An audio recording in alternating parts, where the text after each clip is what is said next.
Ay, no seas malito, repíteme tu nombre. René Castellán.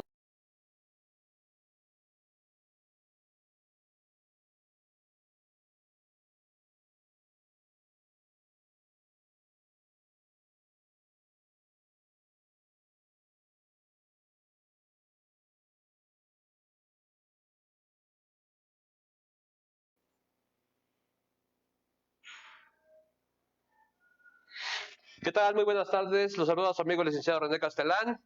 Quiero pedir una disculpa por la entrevista que tuvimos con la doctora Lisbeth Xochitl Padilla Sanabria. Hubo un problema realmente técnico y yo creo que vamos a volver a retomar nuevamente, la vamos a volver a invitar. Y hoy nos acompaña la doctora Miriam Lisbeth Muñoz Mejía, magistrada titular de ponencia 17 de la sala 17, especializada en responsabilidades administrativas y derecho a la buena administración. Magistrada, ¿cómo está? Muy buenas tardes, bienvenida. Hola, ¿qué tal? Buenas noches. Muchísimas gracias por la invitación, René. Es un gusto estar aquí en tu programa. Gracias a ti, magistrada. Bienvenida a tu programa. Mira, queremos abordar un tema más o menos similar, que es justicia, más o menos similar a la de Liz Padilla, que es justicia administrativa y combate a la corrupción. Tú que eres especialista en la materia, empecemos con la justicia administrativa y combate a la corrupción. ¿Qué entendemos por eso, maestra? Doctora, perdón.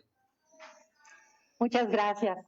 Pues, René, es un tema, creo que bastante importante y fundamental para la ciudadanía, porque el derecho administrativo, déjame decirte que no ha sido muy difundido, no es de los más populares, ¿no? El derecho administrativo realmente se ha quedado muy en la especialización porque es muy reducido el grupo que lo maneja.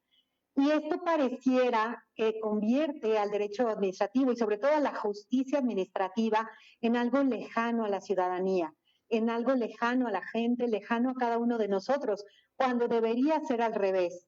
¿Por qué? Porque cuando hablamos, por ejemplo, de justicia administrativa, nos estamos refiriendo a aquella que se imparte en un tribunal que está destinado a proteger a la ciudadanía. ¿Y protegerlo de qué? De los abusos del poder público.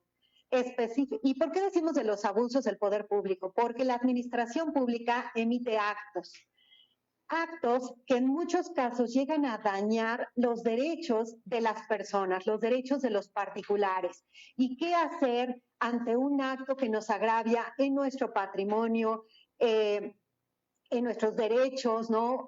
Por ejemplo, hablamos de materias como una construcción, un establecimiento mercantil, impuestos, bueno, un cúmulo de en medio ambiente, temas importantísimos que nos impactan día a día y que en ocasiones nos vemos afectados por esos actos y no sabemos ante quién acudir y tenemos esta percepción de que no hay quien nos escuche, no hay quien nos defienda, no hay quien haga valer esos derechos, ¿no? Nos sentimos impotentes ante ese ejercicio del poder público. Sin embargo, estos tribunales fueron específicamente creados para dirimir las controversias entre la administración pública y los particulares, es decir, cuando nos vemos afectados por una clausura, por una suspensión, por una multa, por una determinante de un crédito fiscal, podemos acudir ante el Tribunal de Justicia Administrativa. Y ahí tenemos otra ventaja. O sea, es un tribunal que estableció un procedimiento muy sencillo, muy ágil.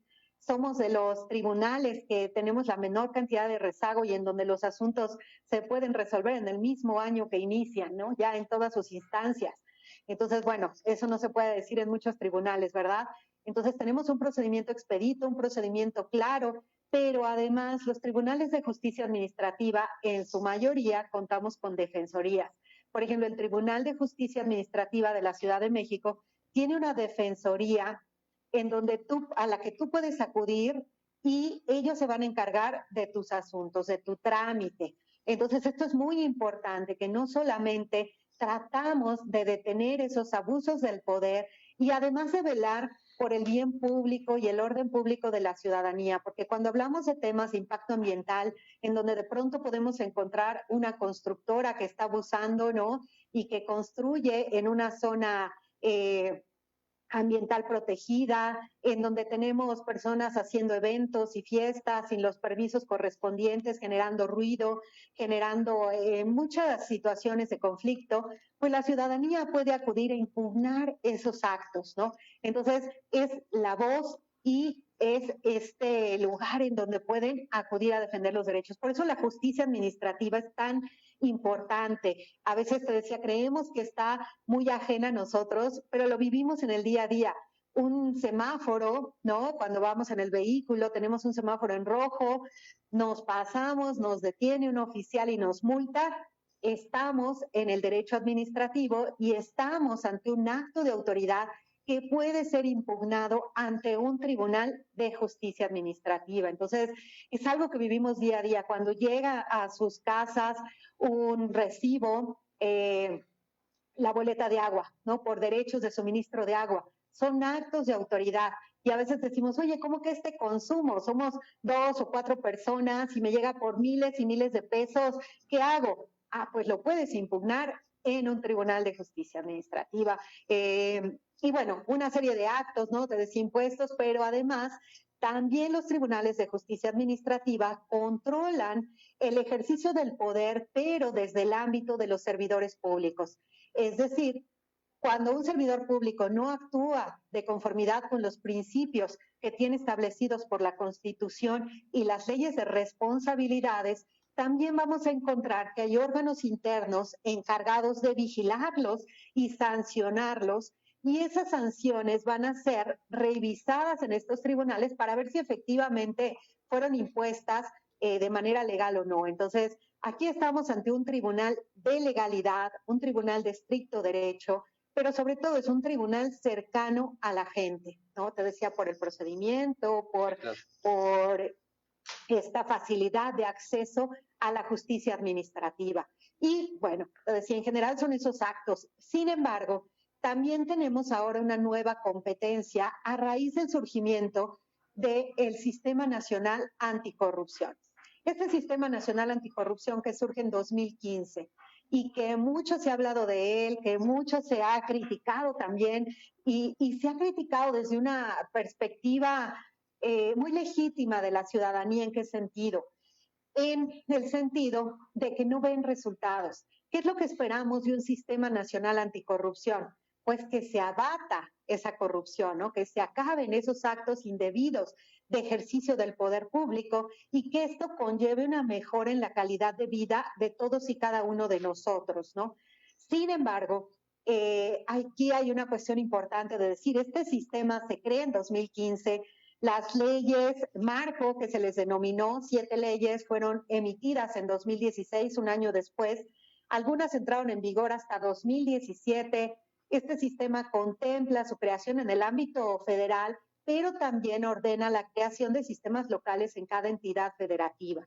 Es decir, vamos a tener 32 sistemas locales, todos van a funcionar coordinadamente, junto con un comité de participación ciudadana, un comité rector, un comité coordinador, que se van a encargar en términos generales de crear las políticas públicas para combatir la corrupción, de implementarlas y de ordenar todo el esquema disciplinario a nivel nacional.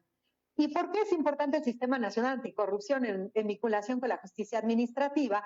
Pues porque precisamente dentro del nuevo diseño del sistema, lo que se va a lograr es involucrar a todas las autoridades relacionadas con el combate a la corrupción.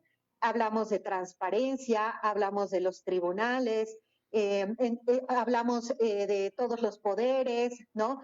Y también de la ciudadanía. Ahora se involucra a la ciudadanía en este combate, no es algo que solamente competa al gobierno, ¿no? Entonces tiene una participación fundamental también está integrada por el Comité Rector de Fiscalización, los órganos internos de control, auditorías superiores de fiscalización, y todo este conjunto no es nuevo. Todo esto son autoridades que ya existían. Lo que ahora va a suceder es que van a trabajar coordinadamente. Y eso es muy importante porque no estamos creando un nuevo elefante blanco, no creamos un organismo nuevo. Lo que hacemos es que los que ya están trabajen de manera coordinada para abatir la corrupción, para que todos trabajen correctamente, ¿no?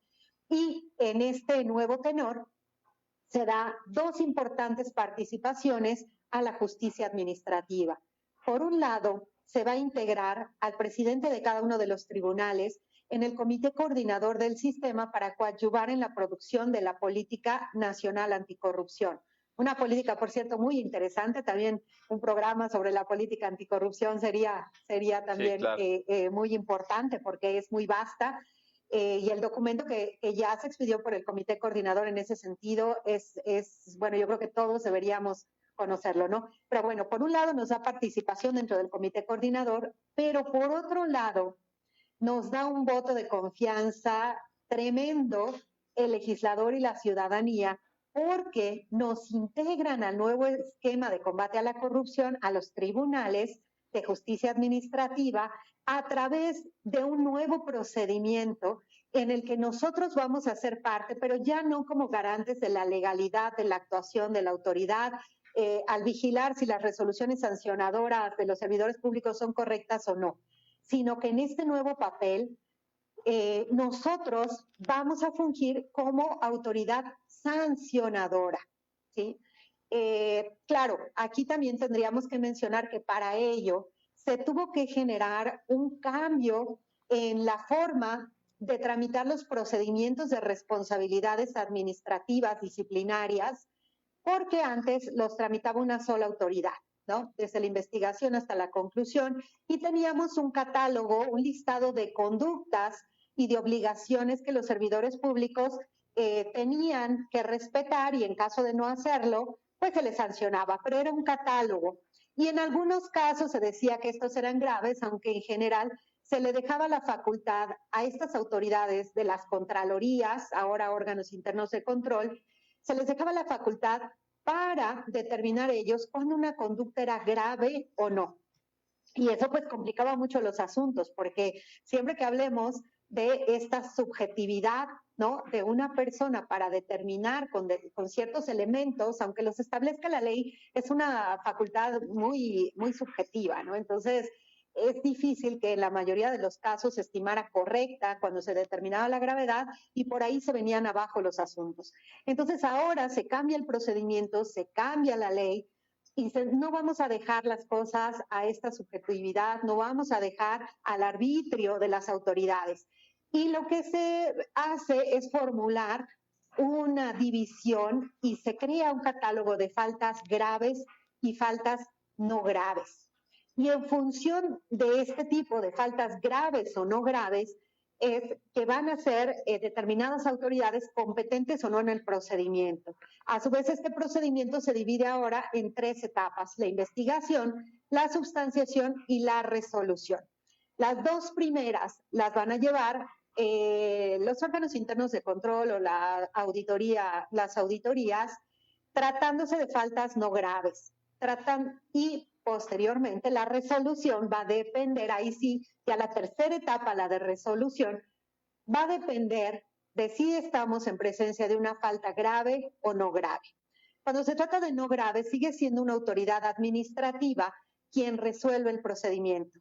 Cuando se trata de faltas graves ya determinadas así por la ley, van a ser los tribunales de justicia administrativa los encargados de resolver los procedimientos para determinar si las personas violaron las leyes en materia disciplinaria administrativa y, en su caso, imponer las sanciones. Y aquí otra cosa que también es muy importante, te decía, esa confianza ciudadana en establecer que los tribunales son o de alguna manera realizan una labor mucho más transparente, mucho más justa respecto de estos procedimientos, en donde además se requiere, aparte de mucho estudio y mucho cuidado para resolverlos, ¿no?, sí se requiere de esa objetividad y esa imparcialidad que les va a dar el no ser autoridad investigadora, el no ser autoridad substanciadora, sino recibir los asuntos solamente para la resolución con el cúmulo de pruebas que ya fueron recabadas y con la imputación que ya se hace para analizar si los hechos se adecúan al tipo normativo. ¿no? Entonces, esa labor le va a corresponder a los tribunales. Y te decía que además es muy importante ese voto de confianza que se nos da, porque en estos casos nos encontramos ante conductas graves, conductas que, si bien esto también lo quiero destacar, el sistema de responsabilidades de los servidores públicos no en todos los casos va a sancionar por actos de corrupción. En ocasiones se sanciona simplemente por incumplir obligaciones, ¿no? Por incumplir los principios de legalidad, pero no necesariamente actos de corrupción. Digo, un servidor público se puede equivocar en el desempeño de su ejercicio y eso no implica que lo hizo, ¿no? Con una voluntad de incurrir o de obtener un beneficio indebido, ¿no? Simplemente puede haber algún error, alguna cuestión que haya hecho que violen esos principios de actuación o la norma. Sin embargo, tratándose de faltas graves, en la mayoría de los casos sí estamos ante actos de corrupción.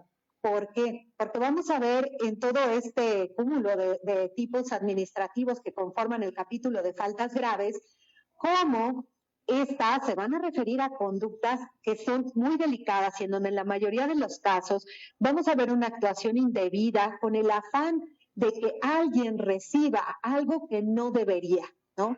Ahí sí, hablando en términos de corrupción, el ejercicio del poder, el indebido ejercicio del poder para obtener un beneficio que legalmente no debería obtener, ¿no? Sabemos que el servicio público tiene como misión, pues, precisamente trabajar para la ciudadanía, ¿no?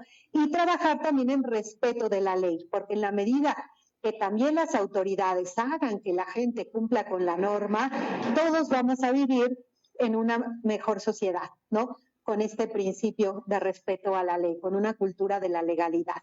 Entonces, te decía, con este procedimiento nosotros conocemos de faltas graves que sí conllevan esa afectación a los principios que rigen al servicio público y que van a trascender porque es también delicado el revisar la actuación de los servidores públicos. La corrupción sabemos que genera cuestiones como pérdida de vidas, ¿no? Como pérdida de patrimonio, conlleva una serie de daños inimaginables, ¿no? Las mejores sociedades son aquellas que en su administración tienen muy bajos índices de corrupción.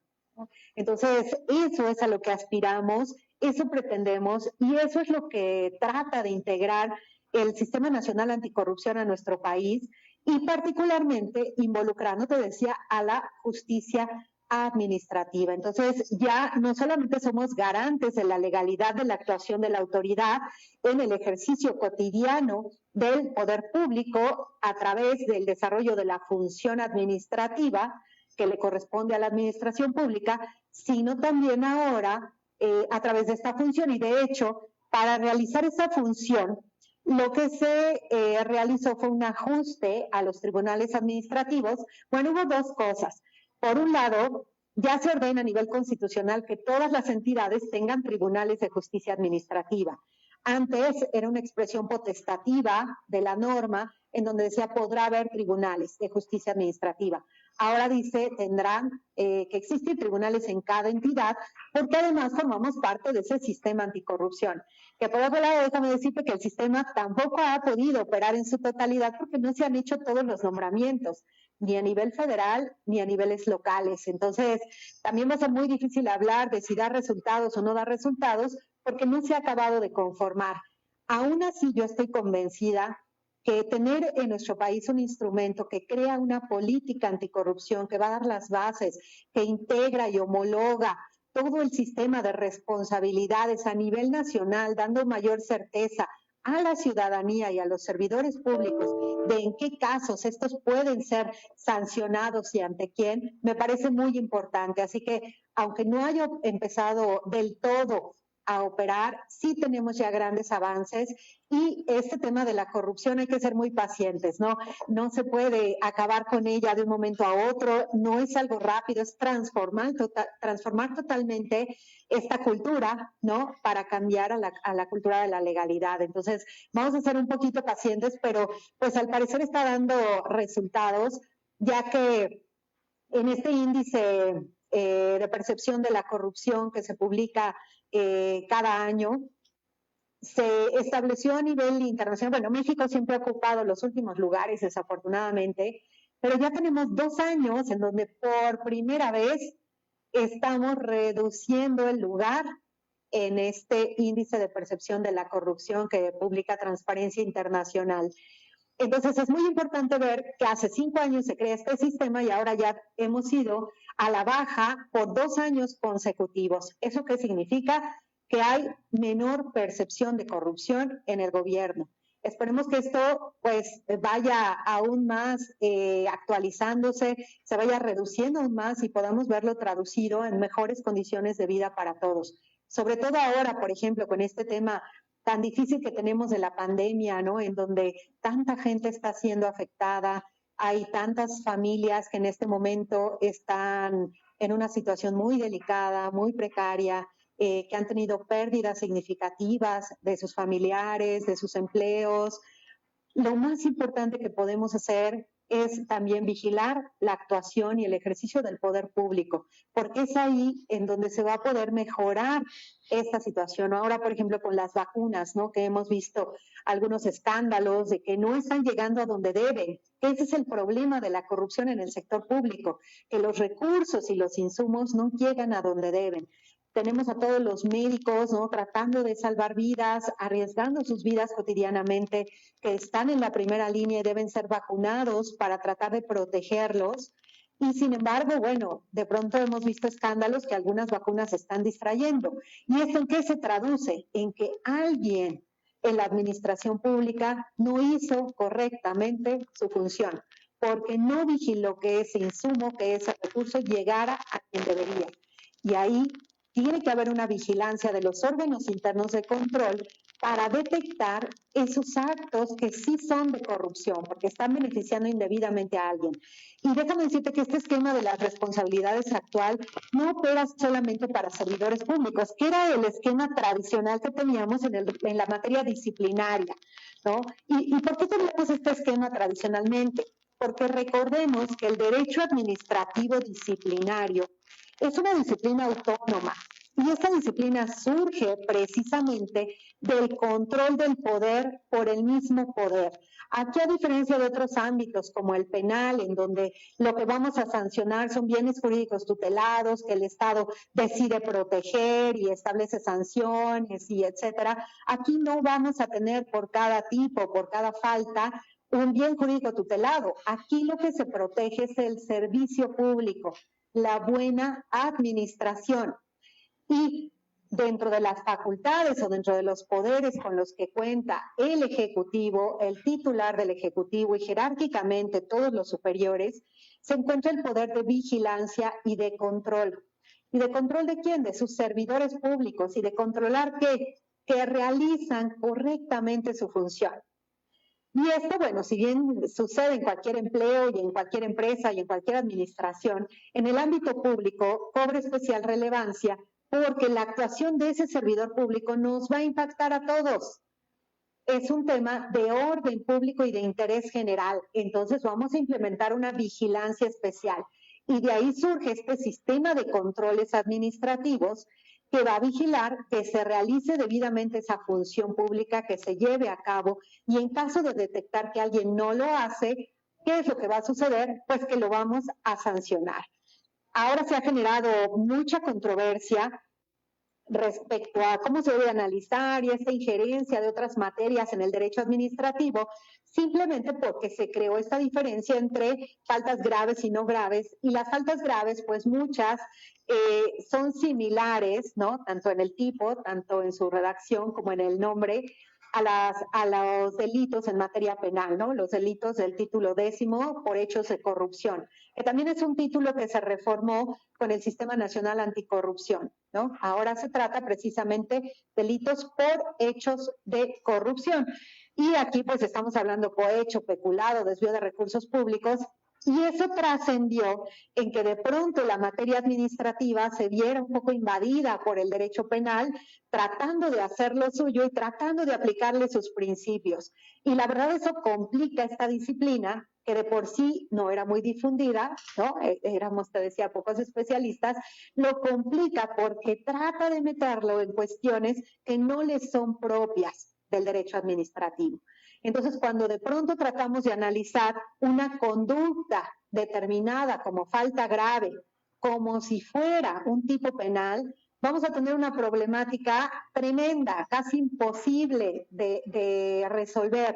¿Por qué? Porque no operan los mismos principios. Si bien hay jurisprudencia que establece que algunos principios del derecho penal pueden ser aplicados al derecho administrativo, pues ello sucede así con muchas otras materias, ¿no? Algunos principios de derecho civil le van a aplicar, algunos principios de derecho constitucional, pero eso no significa que esta materia dependa de la otra o se rija totalmente. Entonces, ha sido ahora un camino muy interesante, pero también de pronto complejo, de tratar de empatar este análisis de estos tipos administrativos con esta visión que le quieren dar algunos expertos muy respetables y quienes admiro mucho, pero que están en otra disciplina, en otra materia. Aquí te decía, estamos con el control del ejercicio del poder público para el beneficio de la ciudadanía. Entonces, me parece fundamental, sobre todo, difundir la labor de los tribunales, difundir este esquema de combate a la corrupción, difundir las autoridades competentes para cada una de las etapas procedimentales, difundir la manera en que la ciudadanía puede acudir ante una autoridad también a denunciar actos de corrupción, ¿no? Generalmente ante los órganos internos de control, Secretaría de la Función Pública, que además tienen páginas en donde tú puedes hacer tu denuncia inclusive anónima, ¿no? Ahora también la puedes hacer por correo, la puedes hacer por teléfono. ¿Qué es lo que se pretende con estos procedimientos? Allegarse de elementos para que la autoridad conozca cuándo no se está actuando correctamente, porque el gobierno, la autoridad, no tiene ojos en cada casa, ¿no? No tiene ojos en cada oficina, no tiene ojos en cada persona, ni debe hacerlo, ¿no? Entonces, ¿cómo se puede dar cuenta de que algo no funciona bien, aparte de sus controles ordinarios? Pues a través de la denuncia ciudadana y a través de estos procesos que, por ejemplo, ahora ha estado muy de moda este término de alertadores de la corrupción, ¿no? Que pues no es otra cosa que los denunciantes, y ahora esta protección que se les da muy correcta, porque creo que esto sí era fundamental que se implementaran otros esquemas, y una ley que ha agarrado los últimos meses mucho furor, aunque es una ley de 2019, ¿no? De la de alertadores de corrupción, pero que es importante su difusión para esto, para que la gente sepa que puede denunciar hasta anónimamente, que no sufra represalias, que si no quiere darse a conocer, lo que le interesa a la administración pública, lo que le interesa a los sistemas de control de la corrupción es conocer los hechos incorrectos, ilegales, para investigarlos y sancionarlos, ¿no? En donde tenemos ese papel tan importante, ahora te decía, los tribunales de justicia administrativa. No, doctora, me queda muy claro. Me queda muy claro que aquí estamos hablando de erradicar el abuso del poder. Servidores públicos. Dentro de esos servidores públicos estamos hablando, pues todos los servidores públicos, magistrado. Pero sí le quisiera hacer esta pregunta, por ejemplo, diputados, los que tienen fuero.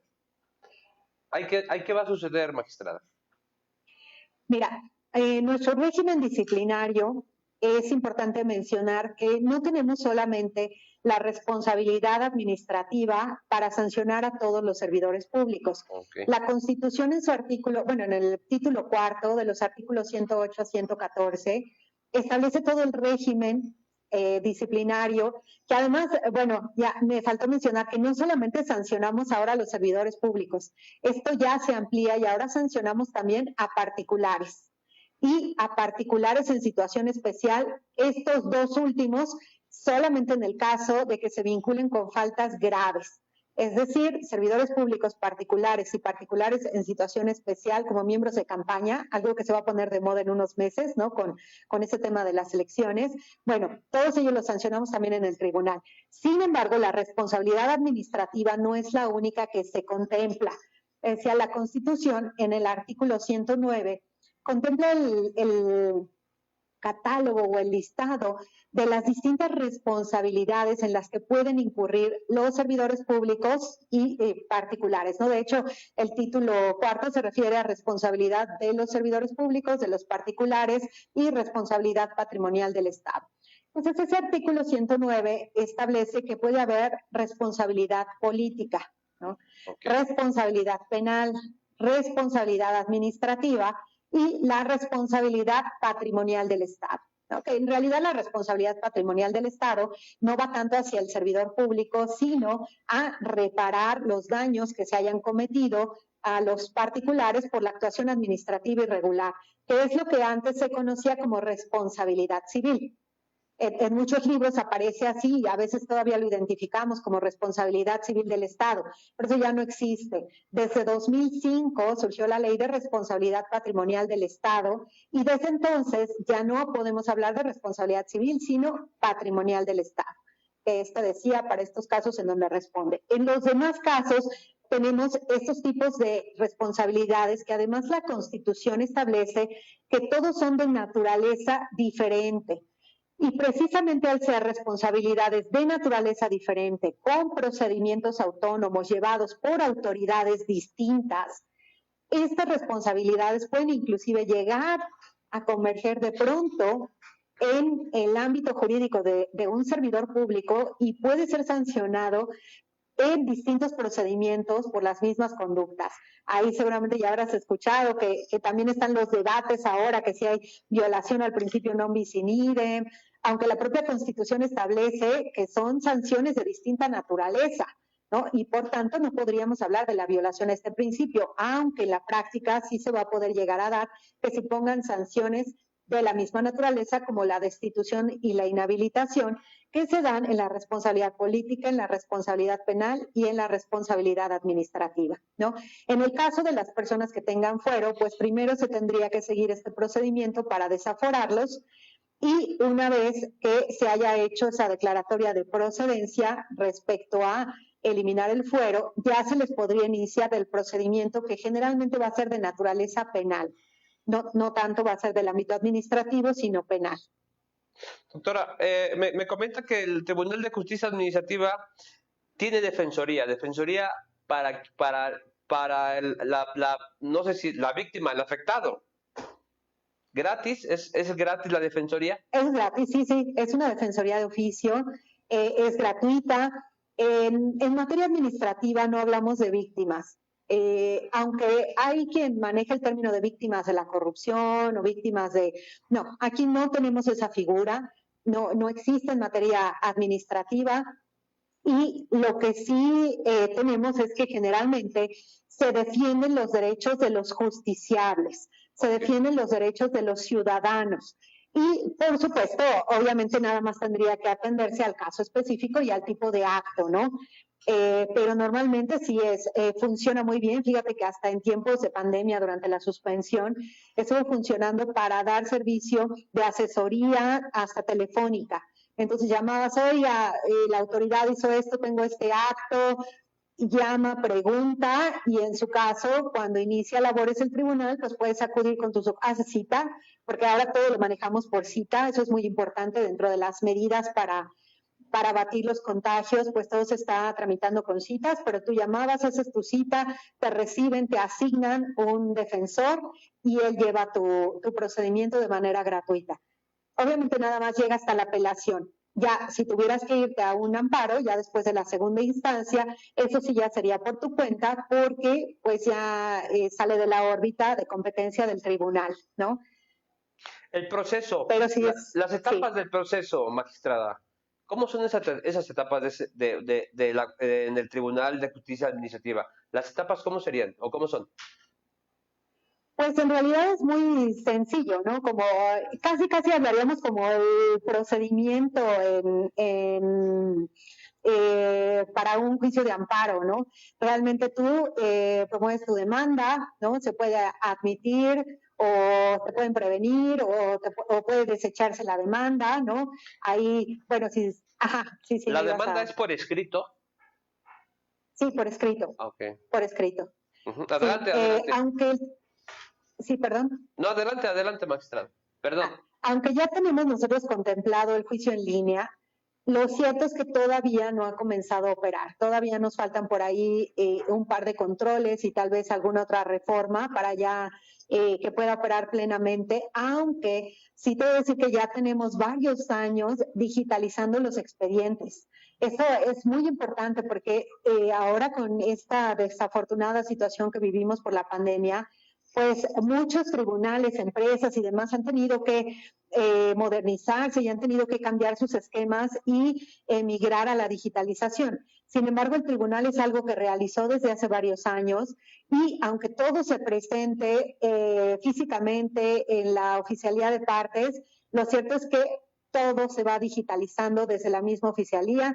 Nosotros recibimos los expedientes en las ponencias, pero ya los tenemos en el sistema. Okay. Inclusive, ahora que fue la suspensión y que reactivamos actividades de manera digital, pues lo que se hizo fue darnos acceso remoto al sistema del tribunal para que nosotros pudiéramos desde ahí trabajar los expedientes, consultarlos, hacer acuerdos, sentencias, en fin, todo esto desde nuestra casa porque tenemos esa posibilidad al estar desde hace mucho digitalizados.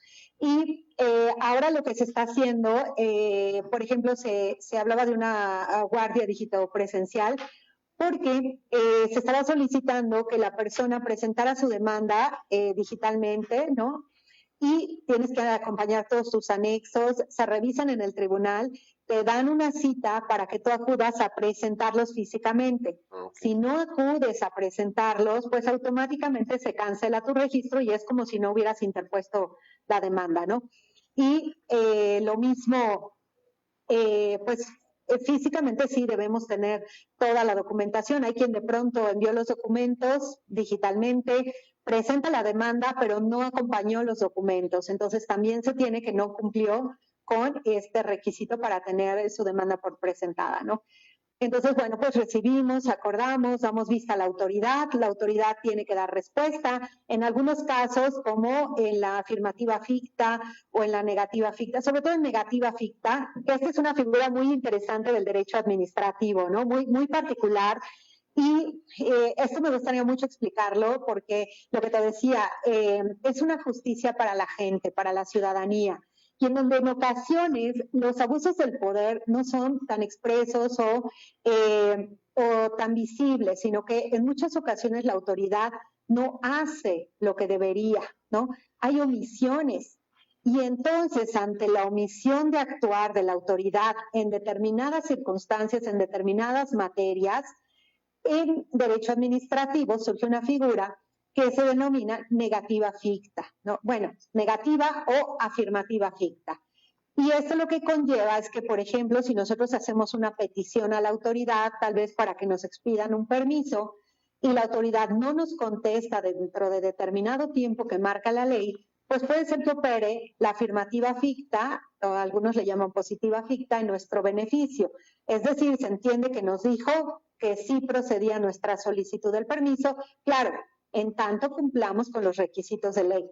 Lo mismo sucede, por ejemplo, sobre todo en materia fiscal, cuando solicitamos reducción de impuestos, exenciones, ¿no? Todo esto, que de pronto presentamos nuestra solicitud a la autoridad y no nos contesta. Y pasa el tiempo y no nos contesta. ¿Y eso qué es lo que genera? Incertidumbre, inseguridad. Y es un desconcierto y es un descontrol porque necesitamos saber si nos lo da, si no nos lo da, y estamos tratando de hacer las cosas con legalidad, ¿no? Acudimos, presentamos nuestra petición y la autoridad tiene que hacerlo. Entonces, ante ese silencio de la autoridad, ante esa omisión de no darnos respuesta, se configura una negativa ficta para que sepamos que nos dijeron que no. Y eso también se puede demandar en el tribunal. También acudes a demandar la negativa ficta y en esos procedimientos, cuando contesta la autoridad, normalmente te tienen que dar otra vez vista para que amplíes tu demanda. Y con la ampliación, otra vez, se le corre traslado a la autoridad para que conteste y nos vamos a alegatos y resolución. Ese es el nuevo procedimiento en el esquema jurisdiccional. En el esquema de responsabilidades, que te digo, es esta otra competencia que además se lleva solamente por salas especializadas. Esta competencia para resolver procedimientos relacionados con faltas graves no la realizan todas las salas del tribunal, sino que desde la ley se estableció que tienen que ser salas especializadas en materia de responsabilidades administrativas. Y precisamente yo estoy en una sala especializada en materia de responsabilidades administrativas. Sin embargo, perdón. No, adelante. Sin embargo, actualmente estamos ejerciendo la doble competencia porque nos asignan asuntos en materia jurisdiccional y aparte recibimos los de responsabilidades. Pero bueno, es el procedimiento en general, te digo, en realidad es muy sencillo, ¿no? Con tu demanda ofreces tus pruebas, simplemente las tienes que exhibir, se les corre traslado a la autoridad también tiene que exhibir sus pruebas. Si no las exhibe, se le puede prevenir. Obviamente el juzgador tiene potestad de requerir pruebas para mejor proveer, si así lo considera. Y listo, te digo, alegatos y sentencia. Un procedimiento muy breve, un procedimiento muy sencillo, pero creo que muy eficaz, sobre todo tratándose de esta materia en donde te digo, estamos viendo afectados los derechos de las personas, ¿no? Desde el patrimonio, su vivienda, su negocio, una construcción, sus impuestos, ¿no? Te digo, la multa de tránsito, la multa del verificentro, desde cosas así, una expropiación, ¿no? También la determinación de una indemnización, de una expropiación, bueno, la materia, la competencia del tribunal es amplísima, pero también en materia ambiental, pero particularmente ahora se ha hecho mucha difusión con este esquema de combate a la corrupción, tratándose de las responsabilidades administrativas de servidores públicos y particulares, aunque en realidad yo creo que la función que realiza el tribunal al vigilar la legalidad de los actos de la autoridad ya es en sí un combate a la corrupción. Claro. Entonces, son tribunales creados para vigilar el correcto desempeño de las autoridades. Por eso me parece tan importante hablar de este tema y difundirlo para que la ciudadanía conozca esta circunstancia que es en su favor, en su beneficio.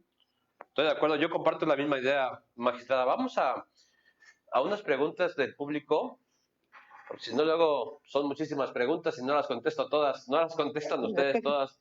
La primera pregunta es, Luis Enrique pregunta, ¿cómo impulsar la participación ciudadana en materia de combate a la corrupción para que se haga suyo el SNA, Sistema Nacional el Sistema Nacional Anticorrupción? Así es. Ok, una pregunta muy interesante, muy importante también. ¿Cómo involucrar a la ciudadanía? Pues yo creo que sobre todo lo que se necesitan son campañas de difusión, ¿no?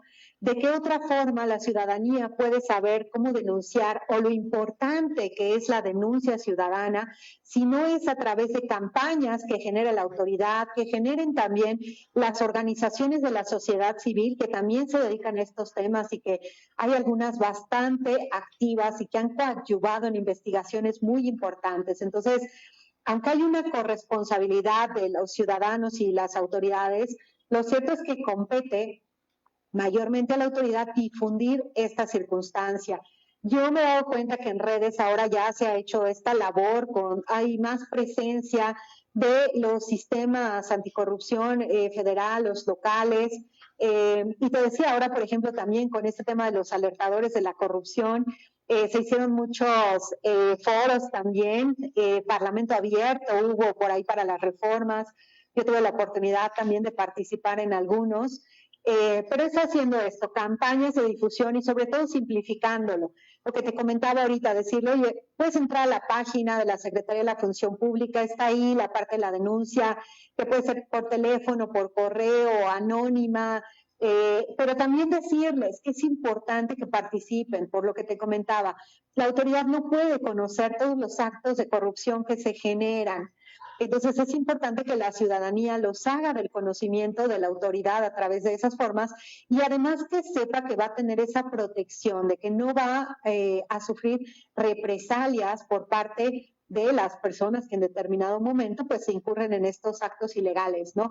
Pidiéndote dinero a cambio de un trámite, ¿no? Indebidamente, y bueno, un cúmulo de circunstancias que se pueden dar en estos actos. Entonces yo creo que sobre todo es eso, a través de campañas de difusión y de información dirigidas a la ciudadanía.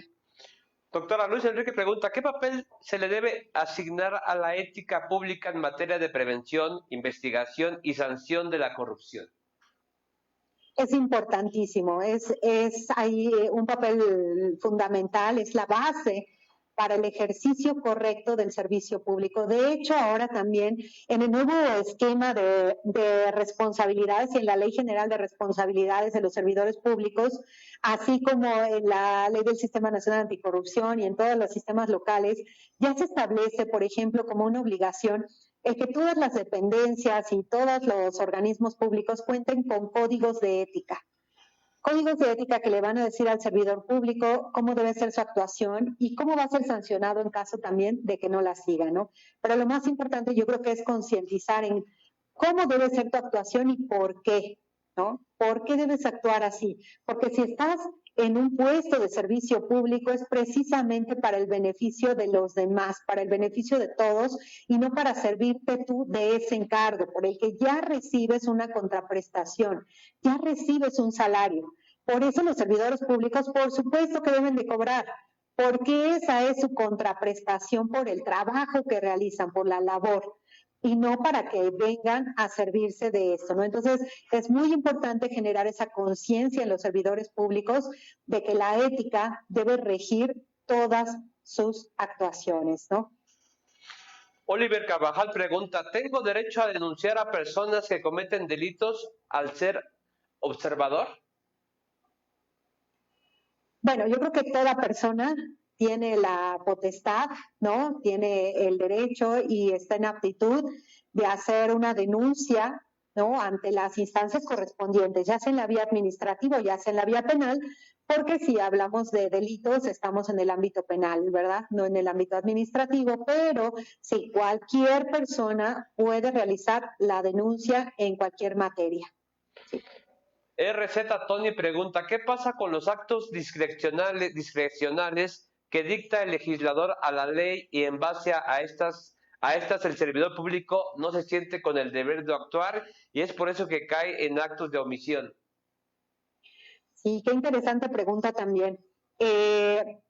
Los actos discrecionales de la autoridad que se dan en muchas situaciones y que son necesarios porque la ley no puede prever cada una de las circunstancias en las que tiene que actuar un servidor público, cómo hacerlo.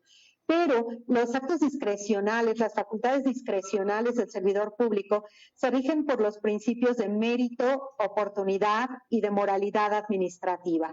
Entonces, el mérito y la oportunidad es que actúe o no actúe en el momento en que debe o no debe hacerlo, y el principio de moralidad administrativa que está sustentado en la ética, que quiere decir nuevamente que actúe en beneficio de la colectividad, en beneficio de todos, ¿no?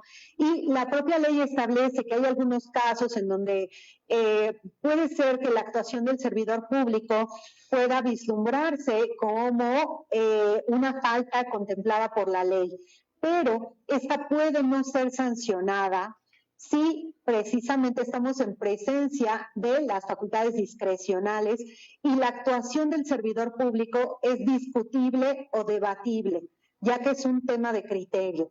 Entonces, si de pronto se hizo algo y para algunos puede o no ser correcto, pero tenía la potestad de hacerlo y él, dentro de su bagaje cultural, dentro de su percepción, fue lo mejor. Y si se engloben parámetros generales de actuación, no será sancionado. Entonces, por eso me parece muy interesante, porque la ley sí contempla la situación de que se trate de facultades discrecionales. Entonces, decía, cuando se trata de criterio debatible, puede no ser sancionado de acuerdo con lo que establece la propia ley. Jaime Jesse Soteno Barreto pregunta, ¿qué opinas sobre las acciones encubiertas y usuario simulado en el combate a la corrupción? Híjole, bueno, en materia administrativa no se contemplan, ¿no? Sin embargo, pues creo que en ocasiones es importante que la autoridad, sin violar las normas, ¿no? Sin violar derechos, siguiendo los principios de actuación nuevamente, pues si es creativo y a través de ciertos procedimientos y ciertas acciones sui generis, ¿no? Muy novedosas, puede llegar a la verdad de los hechos, puede detener a alguien que cometió un ilícito que daña gravemente a la sociedad, pues yo creo que se vale, ¿no? Se vale en tanto, quiero reiterar, se respeten los derechos de la ciudadanía y sobre todo los derechos humanos. Magistrada, Juan Bautista pregunta, ¿de qué manera se puede levantar una denuncia? Más bien sería como una demanda, sin que esta pase por el sistema de anticorrupción del municipio. Bueno, en esta materia a veces es complicado responder porque tendríamos que estar en el caso particular, ¿no? Sí, yo quiero pensar que se refiere a una materia administrativa porque habla del sistema anticorrupción municipal, que también es un tema debatible porque la Constitución y la ley solo hablan del sistema nacional y los sistemas locales, pero hay muchas entidades que crearon sistemas municipales. Sí. Y en efecto a veces hay cuestiones, pero yo creo que en esos casos lo que se podría es hacer la denuncia ante la Secretaría encargada del control interno a nivel estatal o inclusive a nivel federal, porque ellos en su caso tendrían que canalizar esa denuncia, ¿no? Claro. Entonces yo creo que para darle seguimiento se podría ir así, porque al final a lo mejor si no se quiere pasar por el ámbito local es porque hay una percepción de que no va a ser objetivo o de que tal vez no va a actuar, ¿no? O que puede poner en conocimiento de los responsables la denuncia y nos puede poner en riesgo, ¿no? Entonces, cuando estamos ante esta circunstancia, yo creo que lo podemos hacer ante alguna otra de las contralorías o de estos órganos y tendrán que darle trámite, ¿no? Y que, bueno, para eso ya tenemos las plataformas y les decía esta ley de alertadores de la corrupción en donde ya se hace de manera anónima, ¿no? Para que no sufran represalias, que es el miedo que existe, porque claro, al final estos muchos son temas de percepción, ¿no? Y entonces es importante que la ciudadanía se sienta segura para realizar sus denuncias. Isa Navarro pregunta, ¿qué sanciones lleva consigo aquella persona que comete alguna falta administrativa? Bueno, las faltas administrativas, ya sea graves o no graves, la ley establece un sistema precisamente de sanciones. En el caso de las faltas no graves, las sanciones pueden ser amonestación pública y privada, que es un llamamiento de atención, ¿no? Es la más leve, por decirlo así, ¿no? La menos fuerte de las sanciones. También puede tener una suspensión en el empleo, cargo, comisión. Puede ser destituido, es decir, separado del cargo, o puede tener también una inhabilitación, que es la imposibilidad de volver a ejercer algún cargo en el servicio público por determinado tiempo.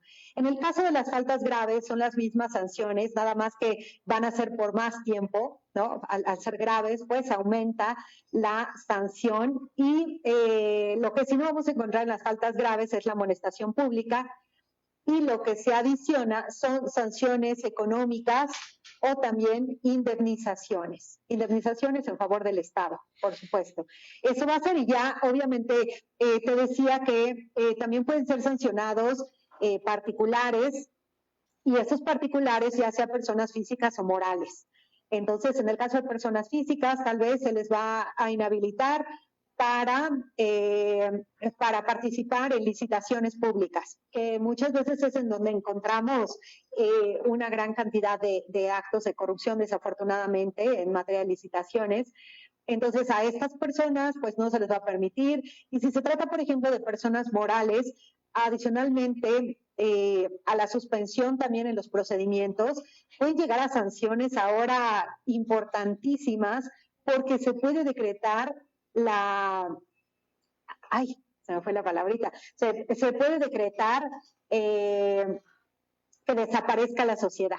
Entonces tú puedes... Adelante, doctora, adelante. No, básicamente era esto que te decía, la suspensión de actividades, la disolución. Puedes decretar la disolución de una sociedad, imagínate, ¿no? De una sociedad mercantil. y que para que haya la pérdida de la capacidad para el cumplimiento de sus fines, ¿no? Si participan en actos de corrupción. Y también se les pueden imponer sanciones económicas o indemnizaciones. Entonces sí tenemos un catálogo de sanciones muy grande, pero también muy específico y muy detallado para cada tipo de responsabilidad. Eso es muy importante de la nueva ley. Doctora, la denuncia anónima puede ser para evitar una venganza pública, comenta Tony. Claro, sí, para evitar una venganza pública, una venganza privada, para evitar al final cualquier tipo, ¿no? de represalia. O también muchas veces sucede en el caso de los servidores públicos que tal vez quieren denunciar a un superior jerárquico, pero precisamente tienen miedo de ser despedidos o de ser trasladados a otra responsabilidad que no quisieran. Y entonces, pues muchas veces no denuncian por ese miedo, ¿no? Y ahora pues tenemos ese esquema de responsabilidades y esta nueva ley de la protección de los alertadores de la corrupción, en donde lo que se busca es de alguna manera darles protección para que no sean despedidos, para que no sean afectados en sus derechos laborales, ¿no? O en cualquier otro tipo de derecho. Luis Pepe pregunta, ¿cuál es el fundamento de los requisitos para hacer una demanda? Por eso lo encontramos en la Ley de Justicia Administrativa. Ahí vamos a encontrar todos los requisitos. Es un listado bastante larguito. De hecho, hay demandas muy metódicas en donde van señalando uno por uno, ¿no? Que el nombre, obviamente, de la persona que promueve la demanda, domicilio, vas a tener que señalar también las autoridades a quienes emiten el acto administrativo que impugnas, tienes que señalar cuál es el acto administrativo, qué es lo que solicitas, ¿no? Los hechos, de qué manera ocurrieron, tienes que señalar si solicitas o no la suspensión, qué pruebas, porque nosotros también tenemos la suspensión del acto, ¿no? Y la tenemos con efectos restitutorios. Nuestra ley siempre la ha tenido así. Y bueno, todos estos requisitos, por supuesto tus conceptos de nulidad, aquí los conceptos de nulidades en donde haces valer precisamente esas violaciones que estimas que realiza el acto en tu perjuicio, ¿no? La violación de derechos en tu perjuicio. Tienes que señalar, por ejemplo, tu interés jurídico, porque la ley también contempla que hay casos en los que para acceder al juicio de nulidad, cuando se trata, por ejemplo, de actos reglados, de actos en los que precisas tener un permiso para realizar una actividad, pues debes contar con claro, ¿no? Para poder tener la protección de la justicia. Si no cuentas con él, pues no vas a poder acceder. Entonces, tienes que señalar en su caso, si cuentas con el interés jurídico, por ejemplo, si es una construcción, pues la manifestación de construcción, ¿no? La licencia, o este aviso de obras que no requieren de manifestación, o si necesitas el certificado de zonificación y uso de suelo, si necesitas, ¿no? este permiso que se dé de alta ante la Secretaría de Economía o ante la delegación. Entonces, todos estos permisos, o si operas un taxi y te detuvieron y se llevaron el taxi y tú quieres demandar, bueno, necesitas acreditar que eres el titular de una concesión que te permita legalmente realizar esa actividad. claro. Si no acreditas que realizas legalmente una actividad, pues la ley no te va a permitir acceder a un juicio para reconocerte un derecho que no tienes, ¿no? Entonces, eso también lo tienes que manifestar en la demanda. Entonces, eso está en la ley. Uh-huh. Larisa Ortiz pregunta, magistrada, para las autoridades investigadoras, substanciadora y resolutora, ¿es necesario que los titulares sean licenciados en Derecho? Pues tendría que ser, porque lo que vas a hacer es una imputación jurídica, ¿no? Así es, se lleva a cabo. Tiene muchas preguntas, doctora, pero yo sé que ya está cansadita. Te voy a dar unos comentarios, algunos comentarios. Qué bueno que haya muchas preguntas, porque eso quiere decir que ha generado interés el tema. Alberto Gándara Ruiz, magistrado, yo desde aquí le envío un saludo, igual le envío un saludo. Un saludo a la distinguida ponente, mi querida amiga Luis Muñoz, siempre con excelentes conceptos, muy claros y precisos. El magistrado Alberto Gándara. Gracias a mi querido amigo, a quien admiro y respeto muchísimo. Gerardo Molino dice, controlar el poder que se le confiere a un servidor público es el Sistema Nacional Anticorrupción. Alfonso Reyes dice, falta mucha capacitación a los órganos internos de control para que se emita correctamente el IPRA y verdaderamente se llegue a sancionar al servidor público corrupto. Muy interesante, sí, fundamental ese tema, perdón.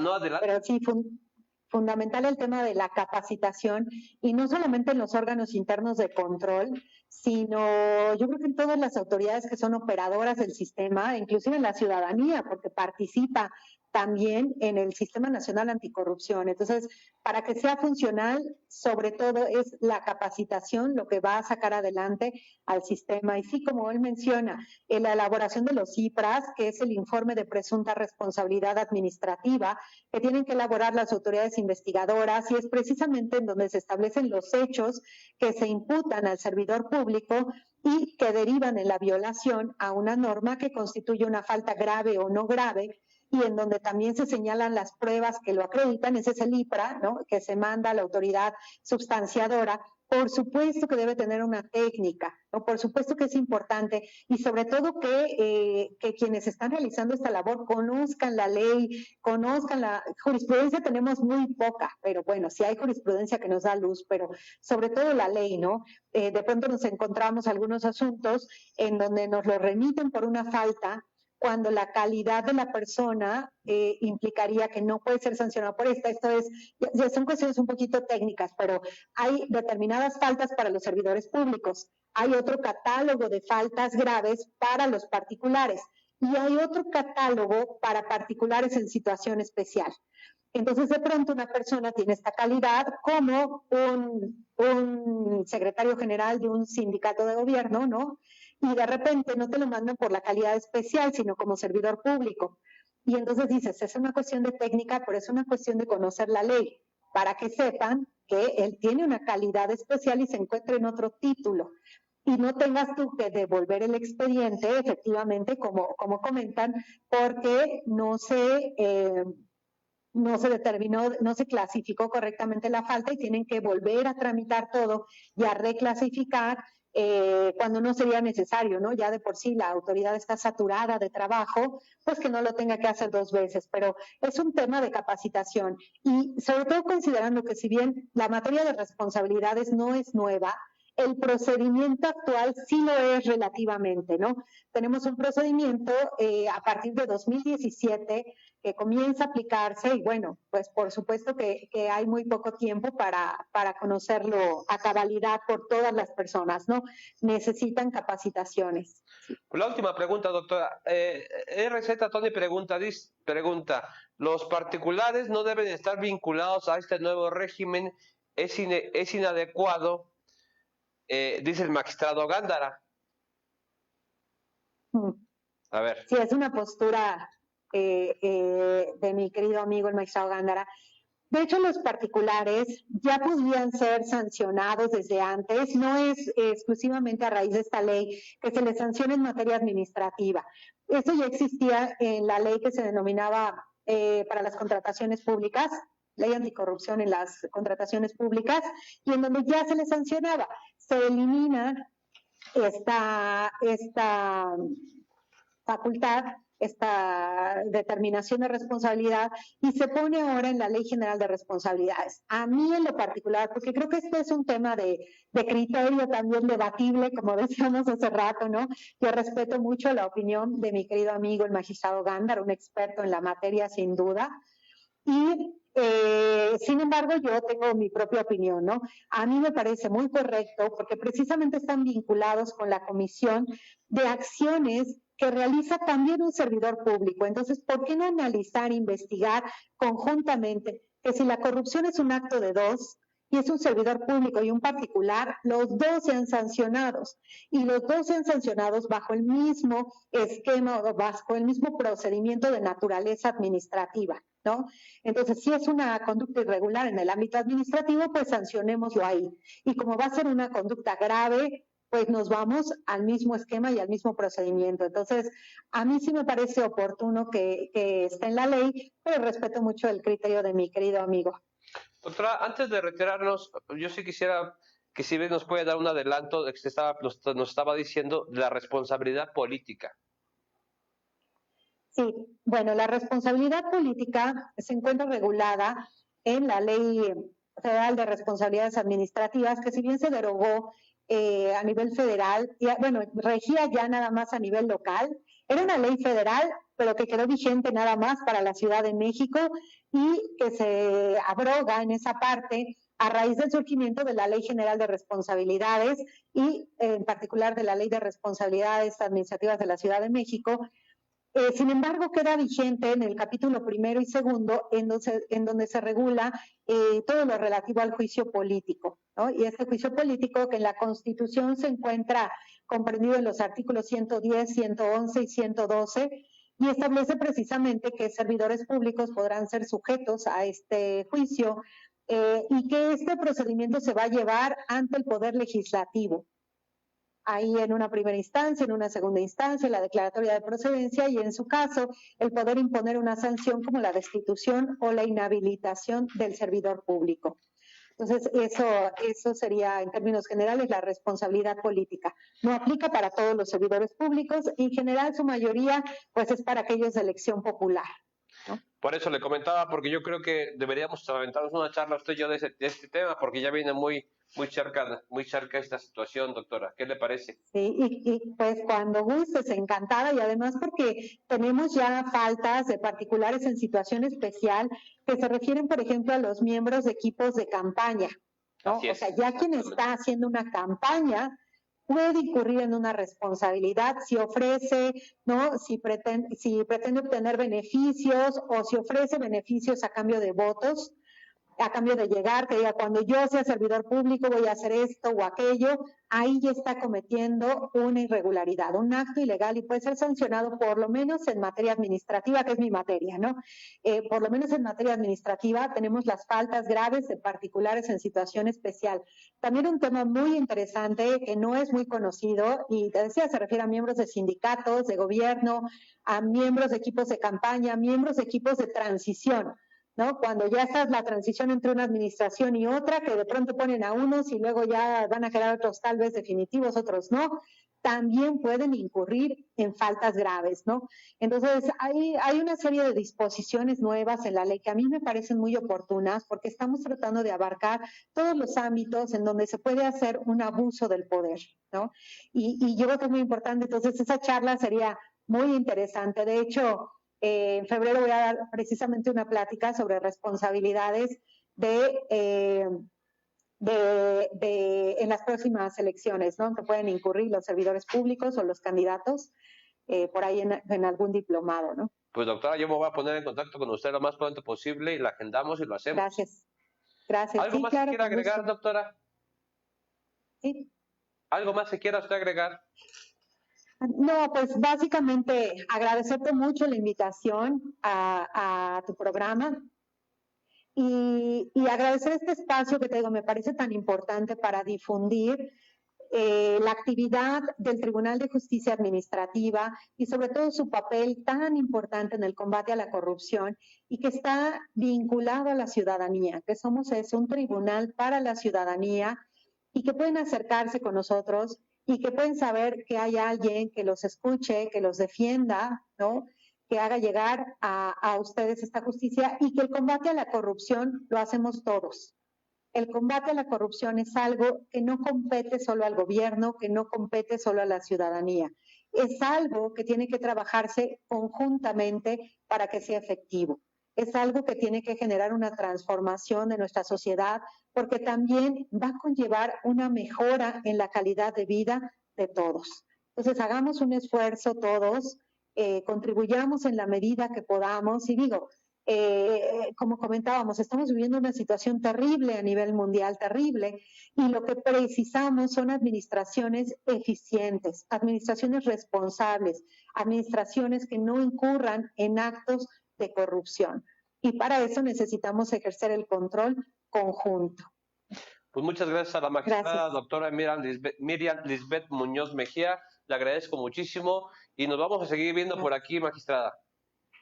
Un gusto, claro que sí. Hasta luego, bonita noche, muchas gracias. Gracias, igualmente. Buenas noches y buenas noches a todos los que nos están escuchando y viendo. Claro, muchas gracias. Hasta la próxima, doctora. Gracias. Gracias a usted. Hasta luego. Hasta luego.